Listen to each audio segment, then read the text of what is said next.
ராஜபக்சர்களுக்கு ஆபத்தாக மாறியுள்ள நாமல் மஹிந்த உட்பட பலர் கலக்கத்தில். இலங்கைக்கு மீண்டும் பொருளாதார நெருக்கடி. ரணிலின் எச்சரிக்கைக்கு பதிலடி. பீதி பயன்பாட்டில் இருந்து நீக்கப்பட்ட 28 வாகனங்கள். இலங்கை வியட்நாம் இடையே நேரடி விமான சேவை ஆரம்பம். எல்னினோவினால் பேராபத்து எச்சரிக்கும் யாழ் பல்கலைக்கழக பேராசிரியர். டிரம்பிற்கு ஈரான் கொடுத்த பதிலடி அதிரடி சம்பவம்.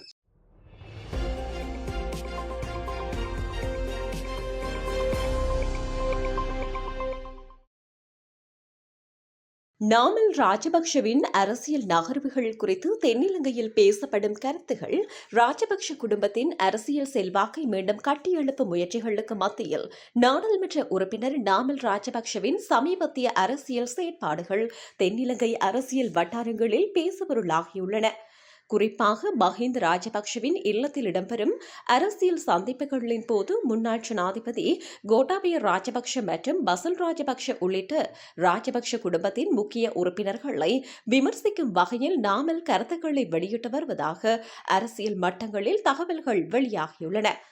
அதேபோன்று அண்மையில் விவசாயிகளை சந்தித்த நிகழ்வொன்றிலும் முன்னாள் ஜனாதிபதி கோட்டாபய ராஜபக்ஷவின் ஆட்சிக்கால செயற்பாடுகள் தொடர்பில் நாமல் கடுமையான விமர்சனங்களை முன்வைத்ததாக தெரிவிக்கப்படுகிறது.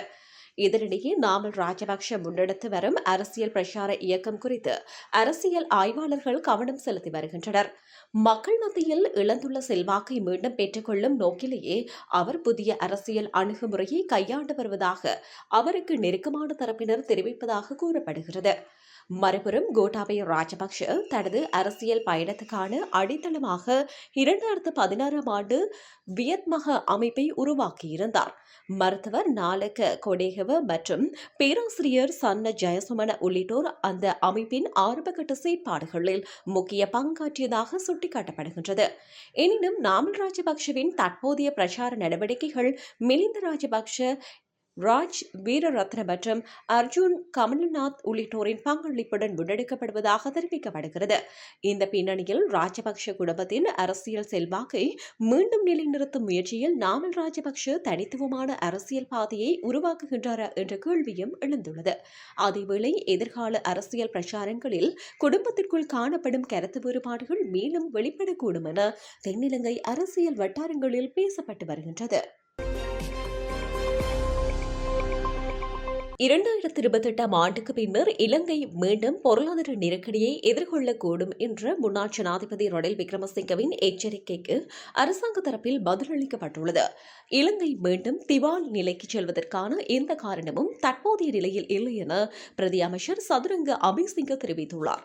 2028ஆம் ஆண்டுக்கு பின்னர் அதிகரிக்கக்கூடிய கடன் திருப்பிச் செலுத்தும் பொறுப்புகள் நாட்டுக்கு சவாலாக அமையக்கூடும் என ரணில் விக்ரமசிங்க எச்சரித்திருந்தார். இதனை சமாளிக்க இலங்கையின் அந்நிய செலவாணி கையிருப்பை சுமார் 15 பில்லியன் அமெரிக்க டாலர் வரை உயர்த்த வேண்டும் எனவும் அவர் குறிப்பிட்டிருந்தார். அத்துடன் 2026ஆம் ஆண்டின் இறுதியில் கையிருப்பு சுமார் 8 பில்லியன் அமெரிக்க டாலராக இருக்கும் என எதிர்பார்க்கப்படும் நிலையில் மேலும் 7 பில்லியன் அமெரிக்க டாலரை எவ்வாறு திரட்டுவது என்றும் அவர் கேள்வி எழுப்பியிருந்தார். இந்த கருத்துக்களுக்கு பதிலளித்துள்ள பிரதி அமைச்சர் சதுரங்க அபிசிங்கு இலங்கையின் கடன் நிலைமை தொடர்பில் ரணில் விக்ரமசிங்க தவறான தகவல்களை முன்வைப்பதற்காக குற்றம் சாட்டியுள்ளார். 2025ஆம் ஆண்டில் இலங்கை சுமார் 3.9 மில்லியன் அமெரிக்க டாலர் கடன் பொறுப்புகளை செலுத்தியுள்ளதாகவும் அதேவேளை நாட்டின் அந்நிய செலவாணி கையிருப்பும் அதிகரித்துள்ளதாகவும் அவர் தெரிவித்துள்ளார். 2026ஆம் ஆண்டில் சுமார் 3.7 பில்லியன் அமெரிக்க டாலர் கடன் பொறுப்புகளை செலுத்த வேண்டியுள்ளதாகவும் 2027ஆம் ஆண்டில் இந்த தொகை சுமார் 2.7 பில்லியன் அமெரிக்க டாலராக குறையும் எனவும் அவர் குறிப்பிட்டுள்ளார். மத்திய வங்கியின் முதலீட்டாளர் தரவுகளை மேற்கோள் காட்டியுள்ள பிரதி அமைச்சர் கடன் செலுத்தலை தொடர்ந்து மேற்கொண்டு வரும் நிலையில் அந்நிய செலவாணி கையிருப்பையும் இலங்கையால் அதிகரிக்க முடியும் என தெரிவித்துள்ளார்.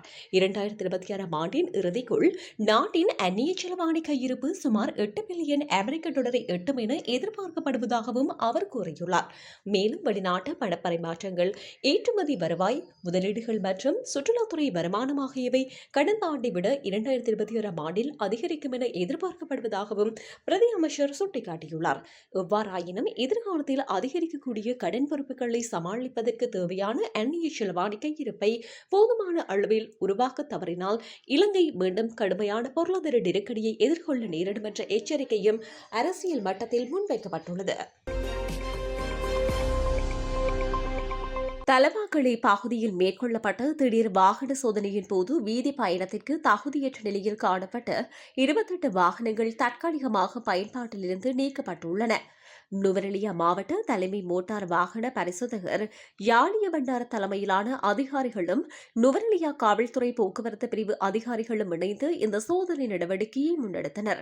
இதன்போது பேருந்துகள், கார்கள், முச்சக்கர வண்டிகள், வேன்கள் மற்றும் லொரிகள் உள்ளிட்ட 40 வாகனங்கள் பரிசோதனைக்கு உட்படுத்தப்பட்டன. சோதனையில் பல்வேறு தொழில்நுட்ப குறைபாடுகளுடன் இயக்கப்பட்ட 28 வாகனங்கள் அடையாளம் காணப்பட்டதுடன் அவற்றின் வருமான உரிமங்களும் அதிகாரிகளால் பொறுப்பேற்கப்பட்டுள்ளன.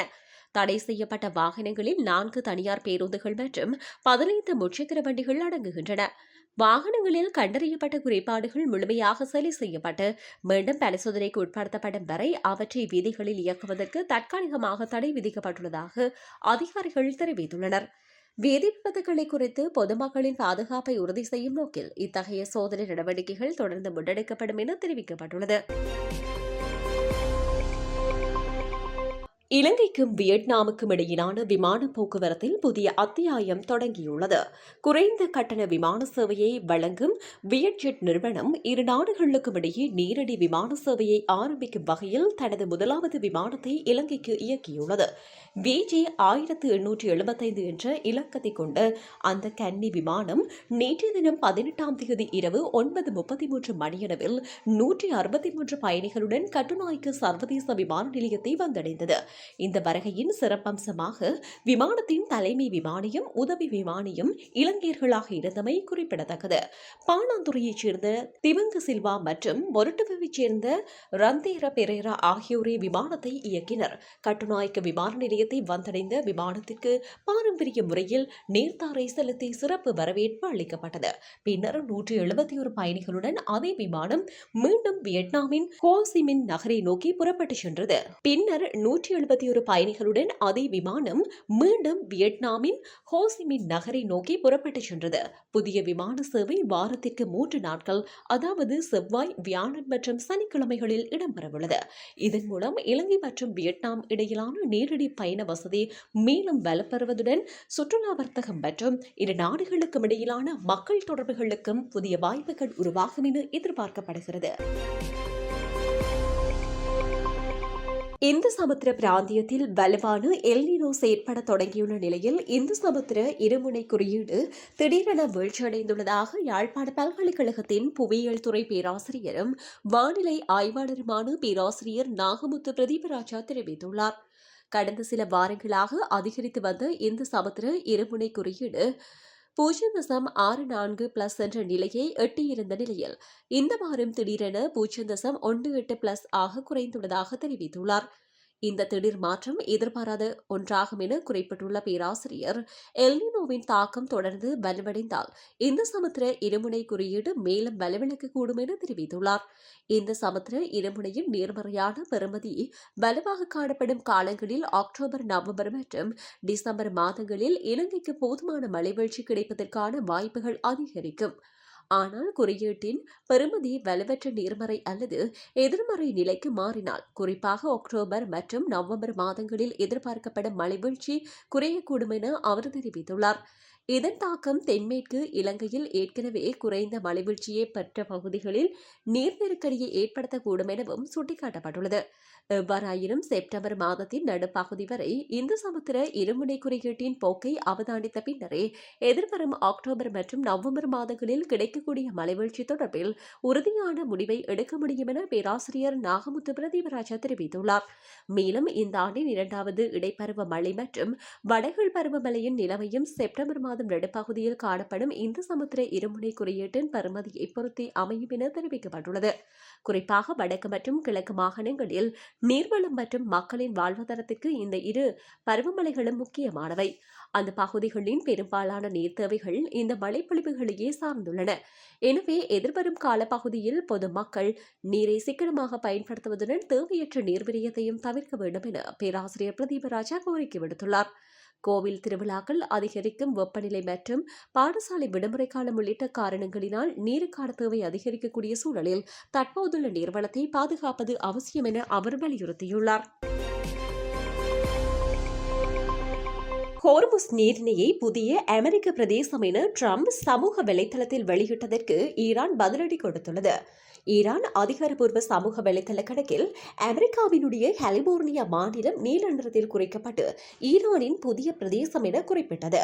மேலும் ஈரான் துணை வெளியுறவு அமைச்சர் ஹாசன் கரேபாபாடி ஹோர்முஸ் நீரிணை தொடர்பான ட்ரம்பின் கருத்துக்கு கடும் பதிலடியை தெரிவித்துள்ளமை குறிப்பிடத்தக்கது. ராஜபக்சர்களுக்கு ஆபத்தாக மாறியுள்ள நாமல், மஹிந்த உட்பட பலர் கலக்கத்தில். இலங்கைக்கு மீண்டும் பொருளாதார நெருக்கடி, ரணிலின் எச்சரிக்கைக்கு பதிலடி. பீதி பயன்பாட்டில் இருந்து நீக்கப்பட்ட 28 வாகனங்கள். இலங்கை வியட்நாம் இடையே நேரடி விமான சேவை ஆரம்பம். எல்னினோவினால் பேராபத்து எச்சரிக்கும் யாழ் பல்கலைக்கழக பேராசிரியர். ட்ரம்பிற்கு ஈரான் கொடுத்த பதிலடி அதிரடி சம்பவம்.